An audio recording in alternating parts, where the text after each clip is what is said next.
ನಾವೆಲ್ಲ ಪ್ರೀತಿಯಿಂದ ಅವರನ್ನು ಉಮೇಶ್ ಅಣ್ಣ ಅಂತಲೇ ಕರಿತಾ ಇದ್ದಿದ್ದು. ಈಗ ಮೋಡ ಮುಸುಕಿ ಹೇಗೆ ತುಂತುರು ಹನಿ ಬೀಳ್ತಾ ಇದೆ, ಜನರೆಲ್ಲ ಒಳಗಡೆನೇ ಸೇರ್ಕೋಬೇಕು, ಮನೆ ಒಳಗಡೆ, ಮನೆಯಿಂದ ಹೊರಗಡೆ ಬರೋಕ್ಕೆ ಎಷ್ಟು ಕಷ್ಟಪಡ್ತಾ ಇದ್ದಾರೋ ಅವ್ರ ಬದುಕು ಕೂಡ ಹೀಗೇ ಇತ್ತು. ಯಾವಾಗಲೂ ಮೋಡ ಮುಸುಕಿದ ವಾತಾವರಣದಂತೆ ಅವರ ಬದುಕು ಕೂಡ ಇತ್ತು. ಅವರ ಹುಟ್ಟಿದಾಗಿನಿಂದ ಸಾಯೋವರೆಗೂ ಅವರು ಸುಖವನ್ನು ಕಂಡವರಲ್ಲ. ಆದರೆ ಅವರ ಪಾತ್ರಗಳಲ್ಲಿ ಅವರ ನಗುಮುಖವನ್ನು ನೋಡಿದಾಗ ಇವರು ಏನಪ್ಪ ಸುಖದ ಲೋಲುಪ್ತೆಯಲ್ಲಿ, ಶ್ರೀಮಂತಿಕೆಯ ಲೋಲುಪ್ತೆಯಲ್ಲಿ, ಸಿರಿವಂತಿಕೆಯಲ್ಲಿ ಬದುಕ್ತಾ ಇದ್ದಾರೆ ಅಂತಲೇ ಅನ್ನಿಸ್ತಾ ಇತ್ತು. ಆದರೆ ಅವರ ಪಾತ್ರಗಳಲ್ಲಿ ಯಾವಾಗಲೂ ನಗು ಎಲ್ಲರನ್ನೂ ನಗಿಸುವುದು ಅಷ್ಟೇ ಆಗಿತ್ತು. ಎಷ್ಟೊಂದು ಕಂಪನಿಗಳಲ್ಲಿದ್ದರು, ಆದರೂ ಅವರ ಮನೆಗೆ ಬಂದು ಬೆಳೆದ ಬಡತನ ಮಾತ್ರ ಅದು ಹೋಗಲೇ ಇಲ್ಲ. ಅವ್ರನ್ನ ನೋಡ್ತಾ ಇದ್ದರೆ ತುಂಬ ಸಂಕಟ ಆಗುತ್ತೆ. ಅವ್ರ ನಗುಮುಖ ನೋಡಿದ್ರೂ ಕೂಡ ತುಂಬನೇ ಸಂಕಟ ಆಗ್ತಾಯಿತ್ತು. ಅವರ ಒಂದು ಜೀವನ ಚರಿತ್ರೆಯನ್ನು ಗಿರಿಮಾತು ಅನ್ನೋ ಒಂದು ವಿಡಿಯೋ ಮಾಡಿ ನಾನು ಇಟ್ಕೊಂಡಿದ್ದೀನಿ. ಇದನ್ನು ಪ್ಲೇ ಮಾಡಬೇಕು ಅಂತ ಇದ್ದೀನಿ. ಈಗ ಅವರು ಎಷ್ಟು ಕಷ್ಟಪಟ್ಟರು, ಬರೀ ಒಂದು ತುತ್ತು ಅನ್ನಕ್ಕಾಗಿ ಎಷ್ಟು ಕಷ್ಟಪಟ್ಟರು ಅನ್ನೋದನ್ನು ಅದರಲ್ಲಿ ಅವರು ಹೇಳ್ಕೊಂಡಿದ್ದಾರೆ. ಮೊನ್ನೆ ನಾನು ಅವ್ರು ನೋಡಿದಾಗ, ನಾನು ಶಶಿ ಹೋಗಿ ಅವರನ್ನು ನೋಡಿದಾಗ, ಮೊನ್ನೆ ಅಷ್ಟೇ ಹೋಗಿ ನೋಡಿದಾಗ ಸ್ವಲ್ಪ ನೀರು ಕೊಡು ಅಂತ ಹೇಳಿದ್ರು. ಇವಳು ತಕ್ಷಣ ಲೋಟದಲ್ಲಿ ನೀರು ಹಾಕಿ ಕೊಟ್ಲು, ಕುಡಿಸಿ ಅಮ್ಮ ನೀವು ಅಂತ. ಅದನ್ನು ಕುಡಿಸ್ದೆ. ಒಂದೇ ಒಂದು ಗುಟುಕು ನೀರು ಅವ್ರ ಬಾಯಲ್ಲಿ ಹೋಗಿತ್ತು ಅಷ್ಟೇ, ಅದಕ್ಕೆ ಹೆಚ್ಚಿಗೆ ಹೋಗೋಕ್ಕಾಗಲ್ಲ. ಅದನ್ನು ಗುಟ್ಕಿಸ್ಕೋಬೇಕು ಅಂತಂದರೆ ಅವ್ರ ಕೈಲಿ ಆಗ್ತಾ ಇರಲಿಲ್ಲ. ವೀಸಿಂಗು ಎಲ್ಲ ಇತ್ತು. ದೇವರೇ ಬೇಗ ಇವ್ರಿಗೆ ಮುಕ್ತಿ ಕೊಡು ಅಂತಲೇ ನಾವು ಕೇಳ್ಕೊತಾ ಇದ್ವಿ. ಯಾಕಂದರೆ ಅವ್ರು ನರಳೋದು ನಮ್ಗೆ ಇಷ್ಟ ಇರಲಿಲ್ಲ. ಎಲ್ಲರನ್ನ ರಂಜಿಸಿದ್ದಾರೆ ನಮ್ಮ ಉಮೇಶಣ್ಣ. ಅವರು ಯಾವಾಗಲೂ ಅವ್ರ ನಗುಮುಖ ಅಷ್ಟೇ ನಮ್ಮ ಮನಸ್ಸಲ್ಲಿರುತ್ತೆ. ಅವರ ಆತ್ಮಕ್ಕೆ ಚಿರಶಾಂತಿ ದೊರಕಲಿ. ಮತ್ತೆ ಏನಾದರೂ ಇನ್ನೊಂದು ಜನ್ಮ ಇದ್ದರೆ ಆ ದೇವರು ಅವ್ರನ್ನ ಒಬ್ಬ ತೃಪ್ತಿ ಆಗಿರುವ ಮನುಷ್ಯನನ್ನಾಗಿ ಸೃಷ್ಟಿಸಲಿ ಅಂತ ದೇವರಲ್ಲಿ ಪ್ರಾರ್ಥನೆ ಮಾಡ್ತೀನಿ. ಉಮಾಶ್ರೀ ಅಮ್ಮ ಊರಲ್ಲಿಲ್ಲ, ನೆನೆಸ್ಕೋಬೇಕು. ಅವತ್ತು ನಾವು ಹಾಸ್ಪಿಟ್ಲಿಗೆ ಸೇರಿಸಿದಾಗ ಗಿರ್ಜಮ್ಮ ಅವರು, ಶ್ರುತಿ ಮೇಡಮ್ ಅವರು, ಸುಂದರ್ರಾಜ್ ಸರು, ಪ್ರತಿಯೊಬ್ಬರು ನಾವೆಲ್ಲ ಒಂದು ಗ್ರೂಪ್ ಮಾಡಿಕೊಂಡು ಪ್ರತಿಯೊಂದು ಹಾಸ್ಪಿಟ್ಲಿಗೆ ಏನು ಮಾಡಬೇಕು ಏನಿಲ್ಲ ಅಂತೆಲ್ಲ ಕೇಳಿಕೊಂಡು, ಇದಕ್ಕೆ ಹಿನ್ನೆಲೆ ರಾಕ್ಲೈನ್ ಸಾರು, ನಮ್ಮ ಕಲಾವಿದರ ಸಂಘದಿಂದ ರಾಕ್ಲೈನ್ ಸಾರು ಈಗಲೂ ಅಷ್ಟೇ ಬೆಳಗ್ಗೆಯಿಂದ ಒಂದು 10 ಫೋನು, ಏನು ಮಾಡಬೇಕು ಏನಿಲ್ಲ. ಚಿತಾಗಾರನೂ ಅಷ್ಟೇ ಅಲ್ಲಿ ಫೋನ್ ಮಾಡಿ ಅವ್ರು ಮಾತಾಡಿ ಅವ್ರ ನಂಬರ್ ನನಗೆ ಕಳಿಸಿ, ಇವತ್ತು ಏನೇನಾಗತ್ತೆ ಪ್ರತಿಯೊಂದು ನೀನು ನೋಡ್ಕೊಮ್ಮ, ನಿಂಗೆ ಎಷ್ಟು ಬೇಕು ಏನು ಪ್ರತಿಯೊಂದು ಅವರು ನೋಡ್ಕೊಳ್ಳಮ್ಮ ಅಂತೇಳಿ ಫೋನ್ ಮಾಡಿದ್ದಾರೆ ರಾಕ್ಲೈನ್ ಸಾರು. ನಮ್ಮ ಕಲಾವಿದರ ಸಂಘದಿಂದ ಇವತ್ತೇನೇನು ನಡೀತಾ ಇದೆ ಪ್ರತಿಯೊಂದು ನಾವು ಮಾಡ್ತಾ ಇದ್ದೀವಿ. ಬಟ್ ಅವ್ರ ಆತ್ಮಕ್ಕೆ ಶಾಂತಿ ಸಿಗಲಿ ಅಂತ ಕೇಳ್ಕೊತೀನಿ. ಅವತ್ತಿನ ದಿನ ಎಲ್ಲ ಕಲಾವಿದರು ಅವ್ರ ಹಿಂದೆ ನಿಂತ್ಕೊಂಡು ತುಂಬ ಕಷ್ಟಪಟ್ಟರು. ಅವ್ರ ಆತ್ಮಕ್ಕೆ ಶಾಂತಿ ಸಿಗಲಿ. ಮತ್ತು ಇದಾದಮೇಲೆ ಪ್ರತಿಯೊಬ್ಬರು ಕಲಾವಿದ್ರಿಗೆ ಒಂದು ರಿಕ್ವೆಸ್ಟ್ ಮಾಡ್ಕೊಳ್ತೀನಿ, ಉಮೇಶಣ್ಣ ಹೋದರು ಅಂತ ಬಿಟ್ಬಿಡಬೇಡಿ. ಯಾಕಂದರೆ ಅವರು ನಂಬ್ಕೊಂಡಿರೋ 84 ವರ್ಷದ ಮನೇಲಿ ಹೆಂಡತಿ ಇದ್ದಾರೆ, ಮಕ್ಕಳಿದ್ದಾರೆ. ನಿಮ್ಮ ಕೈಯಲ್ಲಾಗಿದ್ದು ಅವರಿಗೆ ಒಂದು ಒಳ್ಳೆ ಸಹಾಯ ಮಾಡಿ ಅಂತ ಈ ಮುಖಾಂತರ ಎಲ್ರಿಗೂ ಕೇಳ್ಕೊತೀನಿ. ಉಮೇಶಣ್ಣವ್ರ ಬಗ್ಗೆ ಏನು ಹೇಳಬೇಕು ಗೊತ್ತಾಗ್ತಾ ಇಲ್ಲ. ಯಾಕಂದರೆ ನಮ್ಗಿಂತಲೂ ಹಿರಿಯ ಜೀವ, ನಮ್ಗಿಂತ ದೊಡ್ಡವರು, ನಮ್ಗಿಂತಲೂ ಮುಂಚೆ ರಂಗಭೂಮಿಗೆ ಬಂದವರು, ನಮ್ಗಿಂತಲೂ ಮುಂಚೆ ಸಿನಿಮಾಗೆ ಬಂದವರು, ಚಿಕ್ಕ ವಯಸ್ಸಲ್ಲೇ ರಾಷ್ಟ್ರ ಪ್ರಶಸ್ತಿ ತಗೊಂಡವರು. ಒಂದು 15 ದಿವಸದ ಹಿಂದೆ ಕಿದ್ವಾಯಿಗೆ ಹೋಗಿ ಜಗ್ಗೇಶ್ ಸರ್ ಬಂದಿದ್ದು, ನಾನು ಹೋಗಿ ಮಾತಾಡ್ಕೊಂಡು ಬಂದ್ವಿ. ನಗ್ನಗ್ತಾನೆ ಮಾತಾಡಿದ್ರು. ಅವ್ರು ಜಗ್ಗೇಶ್ ಸರ್ ಹೇಳ್ತಾರೆ, ಅವರೇ ಏನಾಗಲ್ಲ ಕಣೋ, ಏನಾಗಲ್ಲ, ಆರಾಮಾಗಿ ಆಗ್ತೀನಿ, ಏನಾಗಲ್ಲ. ಯಾಕಂದ್ರೆ ಅವರಿಗೆ ಪಾರಮಾರ್ಥ ಇತ್ತು, ಆಧ್ಯಾತ್ಮಿಕ ಇತ್ತು. ಅವರಿಗೆ ಜೀವನ ಇಷ್ಟೇ ಅನ್ನೋದು ಅವರಿಗೆ ಗೊತ್ತಿತ್ತು. ಆಮೇಲೆ ಒಳ್ಳೆ ಕಲಾವಿದರು, ಒಳ್ಳೆ ಪ್ರೀತಿ ಮನುಷ್ಯ, ಒಳ್ಳೆ ಸಂಗೀತಗಾರರು, ಜೀವನವನ್ನು ಅರ್ಥ ಮಾಡ್ಕೊಂಡವರು. ಹಾಗಾಗಿ ಇವತ್ತು ನಮ್ಮೆಲ್ಲರ ಬಿಟ್ಟು ಹೋಗಿದ್ದಾರೆ. ಸುಮಾರು ವರ್ಷದಿಂದ, ಮತ್ತೆ ಒಂದು ಸ್ವಲ್ಪ ದಿವಸದ ಹಿಂದೆ ನಮ್ಮ ಬ್ಯಾಂಕ್ ಜನಾರ್ದನ್ ಅವರು ಆದರು. ಹೀಗಾಗಿ ಏನು ಮಾಡೋಕ್ಕಾಗಲ್ಲ. ಯಾಕಂದರೆ ಅನ್ನ ಋಣ ಮುಗಿದ ಮೇಲೆ ಇಲ್ಲಿ ಯಾರೂ ಭೂಮಿ ಮೇಲೆ ಇರೋಕ್ಕೆ ಸಾಧ್ಯ ಇಲ್ಲ. ನಮ್ಮೂರಲ್ಲಿ ಒಂದು ನಾಟಕದಲ್ಲಿ ಉಮೇಶಣ್ಣವರು ಎಲ್ಲ ಹಾಸ್ಯ ಕಲಾವಿದನ್ನ ಸೇರಿಸಿ ಒಂದು ಧಾರಾವಾಹಿನ ಮಾಡಿದರು. ಬಹಳ ಚೆನ್ನಾಗಿ, ಎಲ್ಲರೂ ಚೆನ್ನಾಗಿ ಬಳಸ್ಕೊಂಡಿದ್ರು. ಅದರ ಒಂದು ಮಾತು ಹೇಳಿದರು ಅವರು, ಅನ್ನದ ಋಣ, ಭೂಮಿ ಋಣ ಮುಗಿದ ಮೇಲೆ ಜವರಾಯ ಯಾರನ್ನೂ ಬಿಡಲ್ಲ ಅಂತೇಳಿ. ಅವತ್ತು ಅವ್ರು ಹೇಳಿದ ಮಾತು ಇವತ್ತು ಅವ್ರ ಬಾಯಿಂದನೇ ಬಂತು, ಅವ್ರ ಬಾಯಿಂದ ಸತ್ಯ ಆಯ್ತು. ಈಗ ಹಾಗಾಗಿ ಏನು ಮಾಡೋಕ್ಕಾಗಲ್ಲ. ಎಲ್ಲರೂ ಒಂದು ದಿವಸ ಹೋಗೋದೇ. ಆದರೆ ಇನ್ನೂ ಸ್ವಲ್ಪ ದಿವಸ ಅವ್ರದ್ದು ಒಂದು ಕೊಡುಗೆ ರಂಗಭೂಮಿ ಆಗಿರ್ಬೋದು, ಸಿನಿಮಾ ಆಗಿರ್ಬೋದು, ಧಾರಾವಾಹಿ ಆಗಿರ್ಬೋದು, ಇನ್ನು ಅವ್ರ ಸೇವೆ ಬೇಕಾಗಿತ್ತು. ಅವ್ರು ಏನು ಮಾಡೋಕ್ಕಾಗಲ್ಲ. ಹಾಗಾಗಿ ಅವ್ರಿಗೆ ಆತ್ಮಕ್ಕೆ ಶಾಂತಿ ಸಿಗಲಿ ಅಂಥೇಳಿ ನಾನು ದೇವರಲ್ಲಿ ಪ್ರಾರ್ಥನೆ ಮಾಡ್ತೀನಿ. ಮಾತಾಡಬೇಕು ಅಂತ ಹೇಳಿದರೆ ಧ್ವನಿನೇ ಬರಲ್ಲ. ಯಾಕೆ ಅಂತ ಹೇಳಿದ್ರೆ, ಕನ್ನಡ ಚಿತ್ರರಂಗದಲ್ಲಿ ಬಹಳ ಅಪರೂಪದ ಒಬ್ಬರು ಹಾಸ್ಯ ಕಲಾವಿದರು, ಒಬ್ಬರು ಸಾಹಿತಿ ಆಗಿದ್ದಂಥವರು ನಮ್ಮ ಉಮೇಶ್ ಅಣ್ಣ ಅವರು. ಅವ್ರ ಜೊತೆ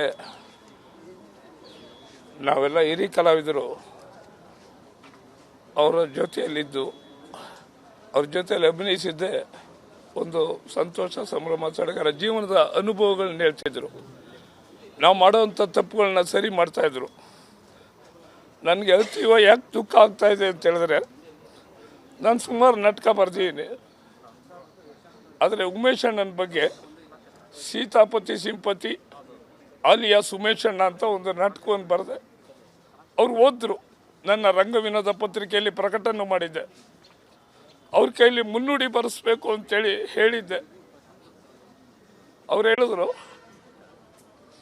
ಕೊನೆ ದಿನಗಳೆಲ್ಲ ಅವ್ರನ್ನ ಆಸ್ಪತ್ರೆಯಲ್ಲಿ ಭೇಟಿ ಮಾಡಿದಾಗ ಬರ್ತೀನಿ ಬರೀತೀನಿ ಹೊರಟೋಗ್ಬಿಟ್ರು. ಏನು ಮಾತಾಡೋದಕ್ಕೂ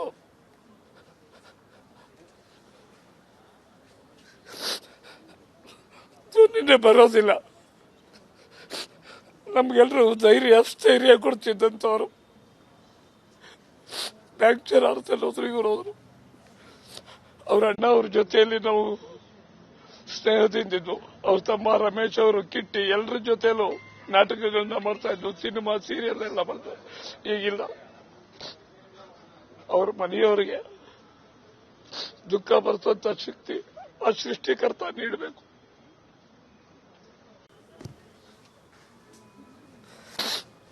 ತುಂಬ ನೋವಾಗುತ್ತೆ. ಒಂದು ಸ್ವಲ್ಪ ದಿನದಿಂದ ನಮ್ಮ ಫಿಲ್ಮ್ನಲ್ಲಿ ಆ್ಯಕ್ಟ್ ಮಾಡಬೇಕಾದ್ರೆ ಜೊತೆಲಿ ತುಂಬ ಒಳ್ಳೊಳ್ಳೆ ತುಂಬ ನೋವಾಗುತ್ತೆ ಅವರು ಅಗಲಿಕೆ ಕೇಳಿ. ಹಾಗೆ ಈಗ ಒಂದು 6 ತಿಂಗಳಿಂದ ನಾವು ಶೂಟ್ ಮಾಡಿದಾಗೆಲ್ಲ ತುಂಬ ಖುಷಿಯಾಗಿ ಎಂಜಾಯ್ ಮಾಡಿರೋ ಮೂಮೆಂಟ್ಸ್ಗಳು ಕಳೆದಿದ್ದೀವಿ. ಈಗ ಸಡನ್ನಾಗಿ ನಮಗೆ ಶಾಕ್ ಆಯಿತು. ಆ್ಯಕ್ಚುಲಿ ರಿಲೀಸಲ್ಲಿ ಆಗೋವರೆಗೂ ತುಂಬ ಆ್ಯಕ್ಟಿವ್ ಆಗಿದ್ದರು. ಆಮೇಲೆ ರಿಲೀಸಲ್ಲಿ ಆದಮೇಲೆ ಒಂದಿನ ಸಡನ್ನಾಗಿ ಹಿಂಗೆ ಕ್ಯಾನ್ಸರ್ ಅಂತ ಗೊತ್ತಾದಾಗ ತುಂಬ ನಂಬಕ್ಕಾಗಲಿಲ್ಲ.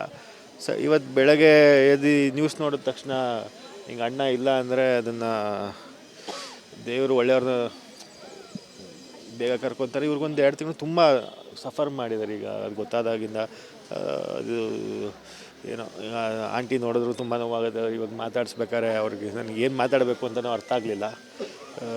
ಅವ್ರ ಆತ್ಮಕ್ಕೆ ಶಾಂತಿ ಕೊಡಲಿ, ಅವ್ರ ಮನೆಯವ್ರಿಗೆಲ್ಲ ಧೈರ್ಯ ಕೊಡಲಿ ಅಂತ ಅಷ್ಟೇ ಕೇಳ್ಕೊಬೋದು. ನಾವೆಲ್ಲ ಪ್ರೀತಿಯಿಂದ ಅವರನ್ನು ಉಮೇಶ್ ಅಣ್ಣ ಅಂತಲೇ ಕರಿತಾ ಇದ್ದಿದ್ದು. ಈಗ ಮೋಡ ಮುಸುಕಿ ಹೇಗೆ ತುಂತುರು ಹನಿ ಬೀಳ್ತಾ ಇದೆ, ಜನರೆಲ್ಲ ಒಳಗಡೆನೇ ಸೇರ್ಕೋಬೇಕು, ಮನೆ ಒಳಗಡೆ, ಮನೆಯಿಂದ ಹೊರಗಡೆ ಬರೋಕ್ಕೆ ಎಷ್ಟು ಕಷ್ಟಪಡ್ತಾ ಇದ್ದಾರೋ ಅವ್ರ ಬದುಕು ಕೂಡ ಹೀಗೇ ಇತ್ತು. ಯಾವಾಗಲೂ ಮೋಡ ಮುಸುಕಿದ ವಾತಾವರಣದಂತೆ ಅವರ ಬದುಕು ಕೂಡ ಇತ್ತು. ಅವರ ಹುಟ್ಟಿದಾಗಿನಿಂದ ಸಾಯೋವರೆಗೂ ಅವರು ಸುಖವನ್ನು ಕಂಡವರಲ್ಲ. ಆದರೆ ಅವರ ಪಾತ್ರಗಳಲ್ಲಿ ಅವರ ನಗುಮುಖವನ್ನು ನೋಡಿದಾಗ ಇವರು ಏನಪ್ಪ ಸುಖದ ಲೋಲುಪ್ತೆಯಲ್ಲಿ, ಶ್ರೀಮಂತಿಕೆಯ ಲೋಲುಪ್ತೆಯಲ್ಲಿ, ಸಿರಿವಂತಿಕೆಯಲ್ಲಿ ಬದುಕ್ತಾ ಇದ್ದಾರೆ ಅಂತಲೇ ಅನ್ನಿಸ್ತಾ ಇತ್ತು. ಆದರೆ ಅವರ ಪಾತ್ರಗಳಲ್ಲಿ ಯಾವಾಗಲೂ ನಗು ಎಲ್ಲರನ್ನೂ ನಗಿಸುವುದು ಅಷ್ಟೇ ಆಗಿತ್ತು. ಎಷ್ಟೊಂದು ಕಂಪನಿಗಳಲ್ಲಿದ್ದರು, ಆದರೂ ಅವರ ಮನೆಗೆ ಬಂದು ಬೆಳೆದ ಬಡತನ ಮಾತ್ರ ಅದು ಹೋಗಲೇ ಇಲ್ಲ. ಅವ್ರನ್ನ ನೋಡ್ತಾ ಇದ್ದರೆ ತುಂಬ ಸಂಕಟ ಆಗುತ್ತೆ. ಅವ್ರ ನಗುಮುಖ ನೋಡಿದ್ರು ಕೂಡ ತುಂಬನೇ ಸಂಕಟ ಆಗ್ತಾಯಿತ್ತು. ಅವರ ಒಂದು ಜೀವನ ಚರಿತ್ರೆಯನ್ನು ಗಿರಿಮಾತು ಅನ್ನೋ ಒಂದು ವಿಡಿಯೋ ಮಾಡಿ ನಾನು ಇಟ್ಕೊಂಡಿದ್ದೀನಿ. ಇದನ್ನು ಪ್ಲೇ ಮಾಡಬೇಕು ಅಂತ ಇದ್ದೀನಿ. ಈಗ ಅವರು ಎಷ್ಟು ಕಷ್ಟಪಟ್ಟರು, ಬರೀ ಒಂದು ತುತ್ತು ಅನ್ನಕ್ಕಾಗಿ ಎಷ್ಟು ಕಷ್ಟಪಟ್ಟರು ಅನ್ನೋದನ್ನು ಅದರಲ್ಲಿ ಅವರು ಹೇಳ್ಕೊಂಡಿದ್ದಾರೆ. ಮೊನ್ನೆ ನಾನು ಅವ್ರು ನೋಡಿದಾಗ, ನಾನು ಶಶಿ ಹೋಗಿ ಅವರನ್ನು ನೋಡಿದಾಗ, ಮೊನ್ನೆ ಅಷ್ಟೇ ಹೋಗಿ ನೋಡಿದಾಗ ಸ್ವಲ್ಪ ನೀರು ಕೊಡು ಅಂತ ಹೇಳಿದ್ರು. ಇವಳು ತಕ್ಷಣ ಲೋಟದಲ್ಲಿ ನೀರು ಹಾಕಿ ಕೊಟ್ಲು, ಕುಡಿಸಿಮ್ಮ ನೀವು ಅಂತ. ಅದನ್ನು ಕುಡಿಸ್ದೆ. ಒಂದೇ ಒಂದು ಗುಟುಕು ನೀರು ಅವ್ರ ಬಾಯಲ್ಲಿ ಹೋಗಿತ್ತು ಅಷ್ಟೇ. ಅದಕ್ಕೆ ಹೆಚ್ಚಿಗೆ ಹೋಗಲ್ಲ. ಅದನ್ನು ಗುಟ್ಕಿಸ್ಕೋಬೇಕು ಅಂತಂದರೆ ಅವ್ರ ಕೈಲಿ ಆಗ್ತಾ ಇರಲಿಲ್ಲ. ವೀಸಿಂಗು ಎಲ್ಲ ಇತ್ತು. ದೇವರೇ ಬೇಗ ಇವ್ರಿಗೆ ಮುಕ್ತಿ ಕೊಡು ಅಂತಲೇ ನಾವು ಕೇಳ್ಕೊತಾ ಇದ್ವಿ. ಯಾಕಂದರೆ ಅವ್ರು ನರಳೋದು ನಮ್ಗೆ ಇಷ್ಟ ಇರಲಿಲ್ಲ. ಎಲ್ಲರನ್ನ ರಂಜಿಸಿದ್ದಾರೆ ನಮ್ಮ ಉಮೇಶಣ್ಣ. ಅವರು ಯಾವಾಗಲೂ ಅವ್ರ ನಗುಮುಖ ಅಷ್ಟೇ ನಮ್ಮ ಮನಸ್ಸಲ್ಲಿರುತ್ತೆ. ಅವ್ರ ಆತ್ಮಕ್ಕೆ ಚಿರಶಾಂತಿ ದೊರಕಲಿ. ಮತ್ತೆ ಏನಾದರೂ ಇನ್ನೊಂದು ಜನ್ಮ ಇದ್ದರೆ ಆ ದೇವರು ಅವ್ರನ್ನ ಒಬ್ಬ ತೃಪ್ತಿ ಆಗಿರುವ ಮನುಷ್ಯನನ್ನಾಗಿ ಸೃಷ್ಟಿಸಲಿ ಅಂತ ದೇವರಲ್ಲಿ ಪ್ರಾರ್ಥನೆ ಮಾಡ್ತೀನಿ. ಉಮಾಶ್ರೀ ಅಮ್ಮ ಊರಲ್ಲಿಲ್ಲ, ನೆನೆಸ್ಕೋಬೇಕು. ಅವತ್ತು ನಾವು ಹಾಸ್ಪಿಟ್ಲಿಗೆ ಸೇರಿಸಿದಾಗ ಗಿರ್ಜಮ್ಮ ಅವರು, ಶ್ರುತಿ ಮೇಡಮ್ ಅವರು, ಸುಂದರ್ರಾಜ್ ಸರು, ಪ್ರತಿಯೊಬ್ಬರು ನಾವೆಲ್ಲ ಒಂದು ಗ್ರೂಪ್ ಮಾಡಿಕೊಂಡು ಪ್ರತಿಯೊಂದು ಹಾಸ್ಪಿಟ್ಲಿಗೆ ಏನು ಮಾಡಬೇಕು ಏನಿಲ್ಲ ಅಂತೆಲ್ಲ ಕೇಳಿಕೊಂಡು, ಇದಕ್ಕೆ ಹಿನ್ನೆಲೆ ರಾಕ್ಲೈನ್ ಸರ್ ನಮ್ಮ ಕಲಾವಿದರ ಸಂಘದಿಂದ ರಾಕ್ಲೈನ್ ಸರು ಈಗಲೂ ಅಷ್ಟೇ ಬೆಳಗ್ಗೆಯಿಂದ ಒಂದು 10 ಫೋನು ಏನು ಮಾಡಬೇಕು ಏನಿಲ್ಲ. ಚಿತಾಗಾರನೂ ಅಷ್ಟೇ ಅಲ್ಲಿ ಫೋನ್ ಮಾಡಿ ಅವ್ರು ಮಾತಾಡಿ ಅವ್ರ ನಂಬರ್ ನನಗೆ ಕಳಿಸಿ ಇವತ್ತೇನೇನಾಗತ್ತೆ ಪ್ರತಿಯೊಂದು ನೀನು ನೋಡ್ಕೊಮ್ಮ, ನಿಂಗೆ ಎಷ್ಟು ಬೇಕು ಏನು ಪ್ರತಿಯೊಂದು ಅವರು ನೋಡ್ಕೊಳ್ಳಮ್ಮ ಅಂತೇಳಿ ಫೋನ್ ಮಾಡಿದ್ದಾರೆ ರಾಕ್ಲೈನ್ ಸರು. ನಮ್ಮ ಕಲಾವಿದರ ಸಂಘದಿಂದ ಇವತ್ತೇನೇನು ನಡೀತಾ ಇದೆ ಪ್ರತಿಯೊಂದು ನಾವು ಮಾಡ್ತಾ ಇದ್ದೀವಿ. ಬಟ್ ಅವ್ರ ಆತ್ಮಕ್ಕೆ ಶಾಂತಿ ಸಿಗಲಿ ಅಂತ ಕೇಳ್ಕೊತೀನಿ. ಅವತ್ತಿನ ದಿನ ಎಲ್ಲ ಕಲಾವಿದರು ಅವ್ರ ಹಿಂದೆ ನಿಂತ್ಕೊಂಡು ತುಂಬ ಕಷ್ಟಪಟ್ಟರು.